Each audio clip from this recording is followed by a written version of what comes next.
Les data frames correspondent à des tableaux de données. Les lignes correspondent aux différentes observations, aux patients par exemple, comme ici, et les colonnes correspondent aux variables qui ont été mesurées.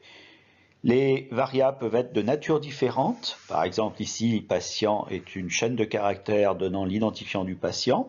Âge est une valeur numérique, comme la pression artérielle systolique, tandis que sexe est un facteur à deux modalités, homme-femme. Les colonnes peuvent être nommées, ce sont les call names.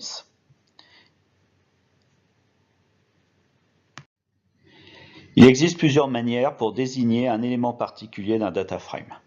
La première méthode passe par la désignation des indices. Il existe deux indices, l'indice de colonne et l'indice de ligne. Cet élément-là correspond à la deuxième ligne et à la quatrième colonne. On pourra l'identifier par la notation entre crochets, D étant le nom du data frame, entre crochets 2, la deuxième ligne, virgule 4, la quatrième colonne. La convention est que le premier indice correspond au numéro de ligne et le deuxième indice au numéro de colonne. Cette convention est universelle à travers R et sera retrouvée pour les matrices ou pour les autres data frames.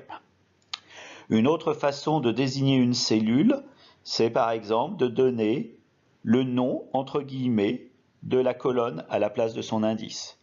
Ici, la quatrième colonne a comme call names PAS, donc D entre crochets 2, entre guillemets PAS désignera bien la même cellule que D entre crochets 2,4.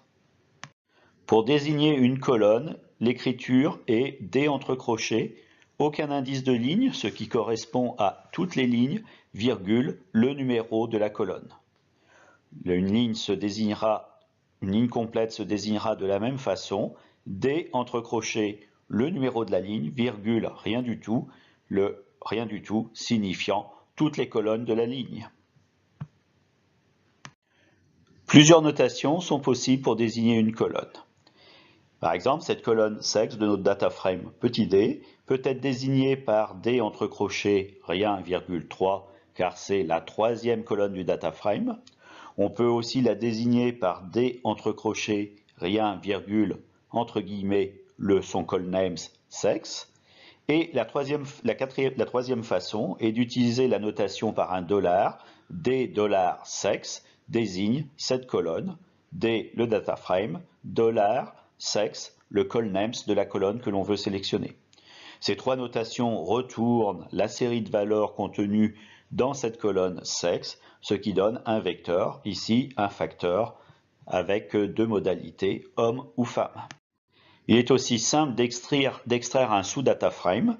Par exemple, si l'on veut conserver que les deux dernières colonnes de ce data frame d'origine petit d, la colonne sexe et la colonne pression artérielle systolique, eh bien l'écriture peut être D entre crochets, rien pour désigner toutes les lignes, virgule, le vecteur 3, 4, le vecteur qui contient les indices des colonnes que l'on veut extraire. Ici, sexe, c'est la troisième colonne, et PAS, la quatrième colonne. Une écriture moins ambiguë et plus universelle est d'utiliser les call names des colonnes. Cela prendra la forme de D entre crochets, rien, virgule, le vecteur de deux chaînes de caractères, le premier, le nom de la colonne sexe, le deuxième, le nom de la colonne PAS. Dans les deux cas, ces instructions retournent un data frame contenant cette sous-partie du data frame d'origine, les deux dernières colonnes pour toutes les lignes, étant donné que l'on a spécifié toutes les lignes dans notre autre crochet. Il est aussi tout à fait possible d'extraire un sous-data frame correspondant à quelques lignes du data frame d'origine. L'écriture est de mettre dans la première partie du entre crochets correspondant aux lignes le vecteur, par exemple, contenant les indices des lignes à conserver. Ici, on veut conserver le patient 3 et le patient 4, c'est-à-dire la ligne numéro 3 et la ligne numéro 4. Donc l'écriture est D entre crochets, le vecteur 3, 4, virgule, rien du tout pour désigner toutes les colonnes. Je vous laisse imaginer quelle devrait être l'écriture pour retenir que le sous-data frame des variables sexe et PAS des patients 3 et 4.